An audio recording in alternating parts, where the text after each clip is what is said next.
사단의 계계를 이기는 방법은 하나님의 전신갑주를 입으라 이렇게 말씀하시죠. 우리 지난주에는 진리로 허리를 띠라. 진리가 우리를 꽉 메어 잡으면 비진리, 이 사단은 끊임없이 광명의 천사로 거짓말로 우리에게 다가오기 때문에 이것을 이길 수 있는 방법은 오직 진리밖에 없습니다. 그래서 진리로 허리를 띠라.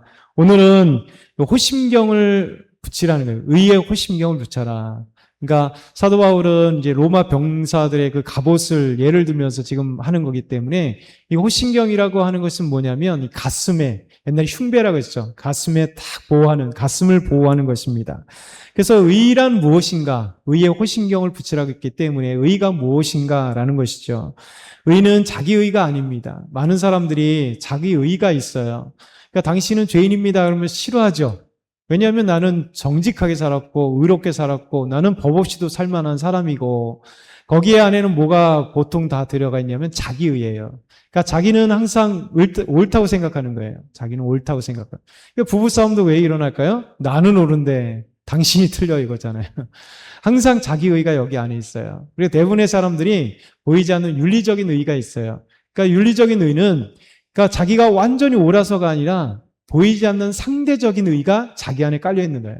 그러니까 남들에 봐서는 나는 저렇게 거짓말한 것도 없고 남들 봐서는 저렇게 나는 나쁜 일을 한 것도 없고 나는 그래도 정직하게 살았어라는 거예요. 실제 엄밀하게 말하면 정직하지 않은데 엄밀하게 말하면 의롭지 않은데 나도 모르게 자기중심적이다 보니까 남들과 비교할 때 비교하는 사람은 누구예요? 진짜 정직하고 바르고 옳은 사람이 아니라 꼭 이렇게 TV에서 나오는 저 범죄자들 아니면 주위에 잘못한 사람들 막 뒤에서 이렇게 뒷담화하고 또 사람들 흉보고 뭐 사람들에게 정말 해를 끼치는 그런 이런 사람들 주변에 있으면 또 닭이야 비교해서 이게 바로 자기의입니다.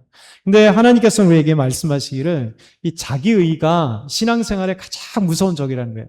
그러니까 신앙생활하는 데 있어서 교회 안에서도 교회인들이 서로 힘들게 하는 사람들은 뭐냐면 자기의가 강한 사람들이에요. 그러니까 저도 그 아내의 말로에 의하면 저도 여기 포함되어 있는 사람인데 자기의가 있다면 자기 주관이 너무 뚜렷한 사람들. 그러다 보니까 굽히지 않는 사람들이에요. 그래서 사람들에게 있어서 귀 기울이지 않고 자기 생각만 옳다 얘기하는 거예요. 그러니까 항상 교회 안에 힘들게 하는 사람들은 자기의가 되게 강한 사람들이 있어요. 그래서 이 자기의가 아니라 오늘 의의 흉배를 붙여라, 의의 호심경을 붙여라가 하는 것은 뭐냐면 하나님의 의를 얘기하는 거예요. 의. 하나님의 공의, 하나님의 기준 안에서 하나님의 말씀이 하나님의 의고 하나님의 뜻이 하나님의 의고 하나님 자체가 의이시는 거죠. 그래서 하나님이 우리에게 진리의 말씀 가운데 이 기준을 세우잖아요. 세상에 의인은 없나니 하나도 없다. 이 세상에는 자기 의가 없고 하나님 앞에 의로운 사람 아무도 없다 이렇게 말씀하고 있어요.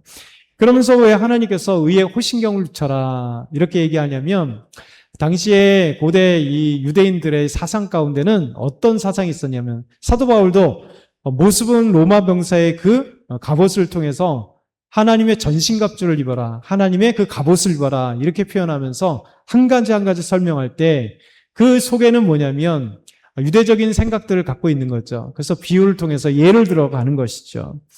이 고대 유대인들의 사고에는 이 심장, 의의 호신경을 붙이라고 하는 것은 가슴을 보호하는 거잖아요. 이 가슴을 보호하는데 이 가슴 심장을 뭐라고 생각하냐면 보통 유대인들은 마음과 정신이 이 심장에 있다 생각하는 거예요. 그래서 심장하면 생각, 우리도 그러잖아요. 심장에 마음에 손을 얹고 이러면 여기가 아니죠. 다 사실은 여기잖아요. 근데 우리 새 생각에도 마음, 정신 뭐 이러면 다 이렇게 가슴에 손을 얹고 이렇게 얘기하잖아요. 그러니까 이게 뭐냐면 유대적인 생각도 똑같은 거예요. 이 마음이라고 하는 것은 가슴 심장은 뭐냐면 우리의 정신, 우리의 의지, 또 우리 창자는 뭐라고 생각하면 느끼는 자리 이렇게 생각하는 거예요.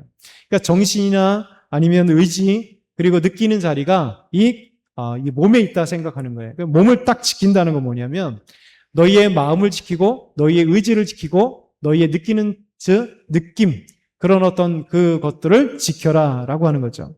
잘 보게 되면 사단이 우리를 지배하고 사단이 우리를 유혹하는 게 뭐냐면 여기에 있어요. 사단은 사실은 뭐 갑자기 우리에게 뭐 폭풍이 치거나 아니면 이제 일본 지진처럼 뭐 엄청난 지진을 일으키거나 포항의 다리가 끊어진 것처럼 갑자기 다리가 끊어지거나 아니면 이런 것을 우리 공격하는 거 아니잖아요. 사단이 우리를 가장 공격하고 신자들을 우리 믿음의 사람들을 가장 공격하는 건 뭐냐면 요거예요. 정신을 공격하고요. 의지를 공격하고 느끼는 이 감정을 공격하는 거예요.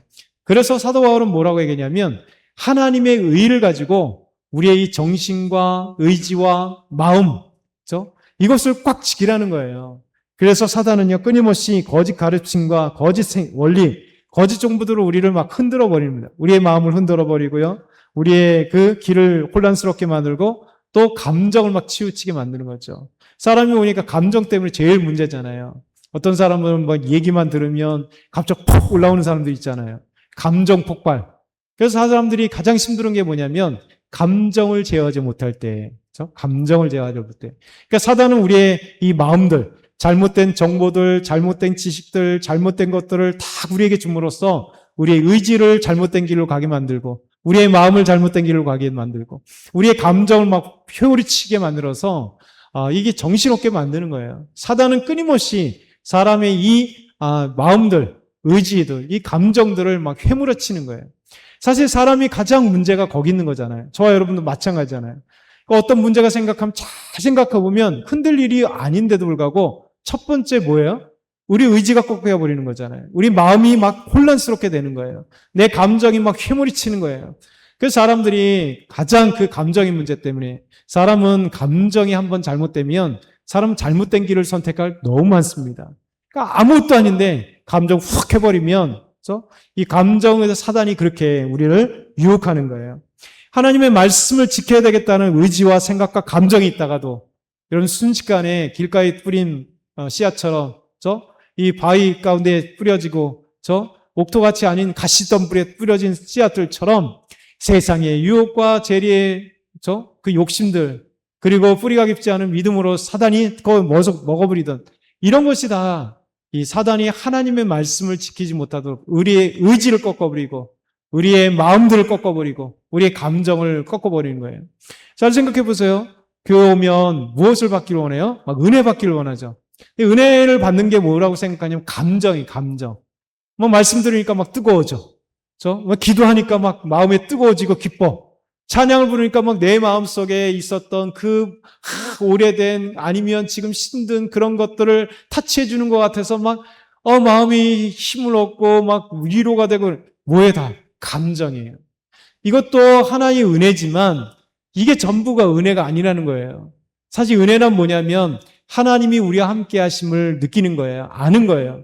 하나님이 우리의 삶 가운데 심는 과정 속에 함께하는 그 놀라운 은혜들인 거죠. 근데 사람들은 자꾸만 감정에 헷갈리니까 그러니까 감정이 없으면 오늘 은혜 못 받았네. 오늘 괜히 그 감정이 뜨거워지면 은혜 충만하게 받았는데 여러분 근데 신기하게 그 감정 오래 가던가요? 아니에요. 그냥 1분 끝나면 끝나요. 어떤 사람은 10분이 가면 진짜 많이 가는 거죠. 이 세상에서 10분 이상 가는 감정 보셨나요? 없어요. 마약 빼고. 마약은 깰 때까지 감정이 있으니까. 여러분 그렇잖아요. 우리 아이들이 막 가서 콘서트에 가고 막 춤추고 난리쳐도 여러분 그 1시간 계속 그 감정이 1시간 동안 있는 것도 아니잖아요. 잠깐 왔다가 조금 지쳤다가 또 막 노래하면 또 막 갔다가 또 저 지쳤다가 그러다가 또 콘서트가 끝나면 없어요. 그 감정이라고 하는 것은 여러분 일시적인 거예요. 사단은 우리에게 뭐라고 하냐 감정의 유혹들이 많습니다.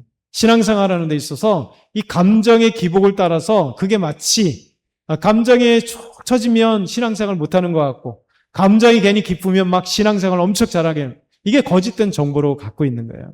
이 사단은 우리에게 이렇게 삶을 무너뜨리고 더더군다나 죄에 대해 슬퍼하지 않게 죄에 대해 정당화시키잖아요.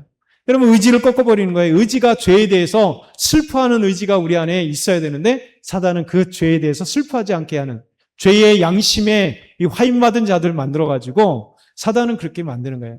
여러분 오늘 이 말씀을 기억해야 돼요. 왜 의의 호심경을 우리가 붙이라고 말씀하시냐면 우리의 이 마음들을 잡으라는 거예요. 우리 정신을 잡고 우리의 마음을 잡고 감정을 잡을 수 있도록 어떤 것으로? 의로 하나님의 옳은 것으로 이것으로 잡지 않으면요 세상의 것으로 나의 것으로 잡으면 세상에 좋지 않은 소식이 확 떨어집니다. 어제 오늘 우리 한국 주식이 그냥 저 폭락해 버렸잖아요.